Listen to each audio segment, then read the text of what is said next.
Hello everyone, welcome to our new video. আর আজকে আমি রিভিউ করতে চলেছি সদ্য মুক্তিপ্রাপ্ত ওয়ার টু মুভির ট্রেলারটির উপর। তো পুরো ভিডিও জুড়ে সাথে আমি রয়েছি রাশা, আর আজকের ভিডিওটি হবে ধামাকা, সো নো তামাশা। তো ট্রেলারের শুরুতেই আমরা যেটুকু দেখেছি যে ঋত্বিকের ইন্টেন্স লুক দেখানো হয়েছে। এবারের মুভিতে অর্থাৎ ওয়ার টু মুভিতে ঋত্বিককে এন্ট্রি করানো হবে একটি সামুরাই অ্যাকশন ফিল্ডে। তো সেদিক থেকে একটা গ্র্যান্ড এন্ট্রি হতে চলেছে ওয়ার টু মুভিতে। আর ট্রেলারের শুরুতেই আমরা ঋত্বিকের কিছু ইম্প্যাক্টফুল ডায়লগ দেখলাম, যেটাতে তার ব্যাকগ্রাউন্ড প্রকাশ পাচ্ছিল, অর্থাৎ ফ্ল্যাশব্যাকে সে যে সকল কাজ করে এসেছে এবং তার জীবনটা যেমন ছিল সবকিছু ছেড়ে, পরিবার এবং তার যত সম্পর্ক ছিল সবকিছু ছেড়ে সে একটা নতুন রূপে ফিরে আসবে এবং সে এবার যে বলিদানটা দিবে সেটার কোনো সাক্ষী থাকবে না। এবং সেই বলিদানটা কি হতে চলেছে তা দর্শকরা সবাই দেখার জন্য আগ্রহ নিয়ে অপেক্ষা করছে। আর অন্যদিকে জুনিয়র এনটিআরের এন্ট্রিতে আমরা দেখলাম তাকে বেশ অ্যাগ্রেসিভ লুকে দেখানো হয়েছে এবং তার বডি ল্যাঙ্গুয়েজ এমন ছিল সে যা করতে চলেছে তা হয়তোবা এর আগে কখনোই দর্শকরা দেখেনি। এবং কাবিরের বিরুদ্ধে তার এই ক্যারেক্টারের যে যুদ্ধ অর্থাৎ বিক্রমের যে যুদ্ধ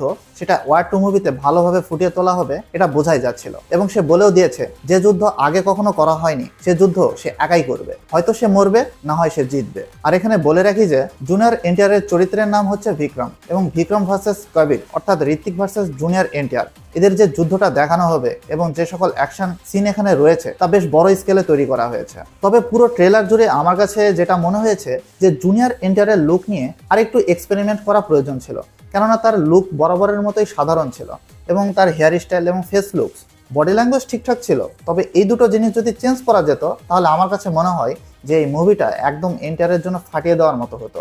আর আমরা এই ট্রেলারে যেটা দেখলাম যে সবচেয়ে গুরুত্বপূর্ণ ক্যারেক্টার এখানে প্লে করছেন আশুতোষ রানা। আমি এই জন্যে গুরুত্বপূর্ণ বলছি কেননা এনটিআর ভার্সেস ঋত্বিকের যে যুদ্ধটি এবার হবে তার মধ্যবিন্দুতে পরিণত হয়েছে তার এই ক্যারেক্টারটি। আর ট্রেলারে আমরা যেটা দেখলাম যে কাবির ক্যারেক্টারটির উপরে কর্নেল লুথরার একটা অন্য রকমেরই রাগ তৈরি হয়েছে এবং সেই রাগটি কি কারণে তৈরি হয়েছে, কাবির এমন কি কাজটি করেছে তা শুধুমাত্র আমরা মুভিতেই বুঝতে পারবো।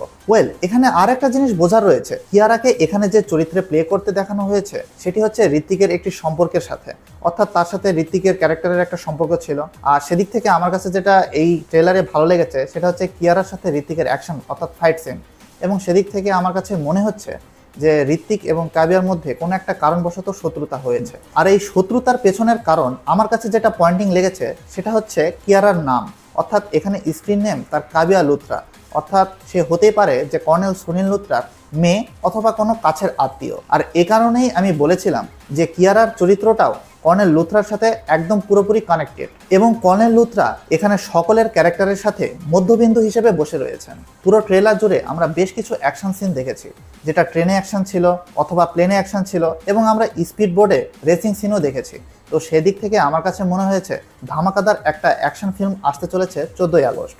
আর পার্সোনালি আমার কাছে যেটা ভালো লেগেছে সেটা লাস্টের অ্যাকশন সিন, অর্থাৎ এনটিআর ভার্সেস ঋত্বিকের ফেস অফ। এটা টিজারেও ছিল এবং ট্রেলারেও ভালোভাবে দেখানো হয়েছে বরফের এলাকায় যেখানে আশেপাশে কেউ নেই এবং দুজনের রক্ত পিপাসুতে পরিণত হয়েছিল।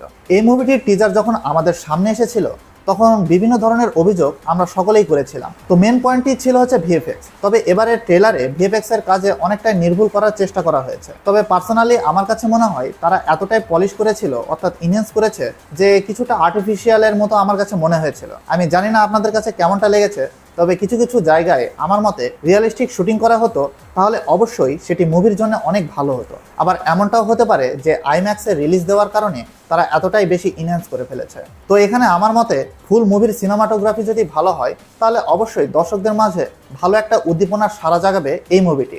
প্লাস বিজিএম এর যে বিষয়টা, প্রত্যেকটা মুভির জন্য একটা থিম বিজিএম তৈরি করা হয় যেটা এই ট্রেলারে মিসিং ছিল। আর এই থিম বিজিএমটা আমরা টিজারেও দেখেছি কিন্তু ট্রেলারে সেটা পেলাম না। আর সর্বশেষে একটাই কথা বলার যে এই ট্রেলারে আমি দেখলাম যে দুজনই ইন্ডিয়ার হয়ে লড়ছে, যেখানে ঋত্বিক বলছিল যে তার মৃত্যুর আগে সম্মান প্রয়োজন, অন্যদিকে এনটিআর বলছিল সে আগে দেশের হয়ে লড়বে তারপর নিজের ভাবনা। তো সেদিক থেকে একটা ফাটাফাটি যুদ্ধ আমরা দেখতেই যাচ্ছি।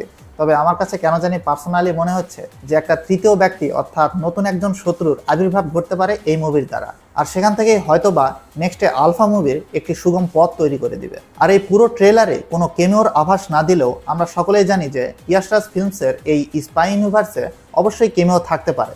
আর সেটা হতে পারে শাহরুখ খানের পাঠানের অথবা টাইগারের অর্থাৎ সালমান খানের।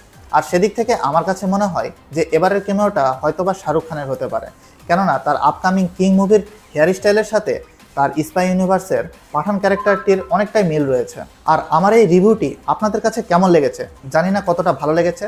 যদি সামান্যও ভালো লেগে থাকে অবশ্যই লাইক করবেন এবং শেয়ার করবেন আপনার পরিচিত বন্ধুদের সাথে। তো বন্ধুরা, আজকে আমি আপনাদের মাঝ থেকে বিদায় নিচ্ছি। দেখা হচ্ছে পরবর্তী কোনো ভিডিওতে। সে পর্যন্ত সকলেই সুস্থ এবং সুন্দর থাকবেন। ধন্যবাদ। Okay, let's go.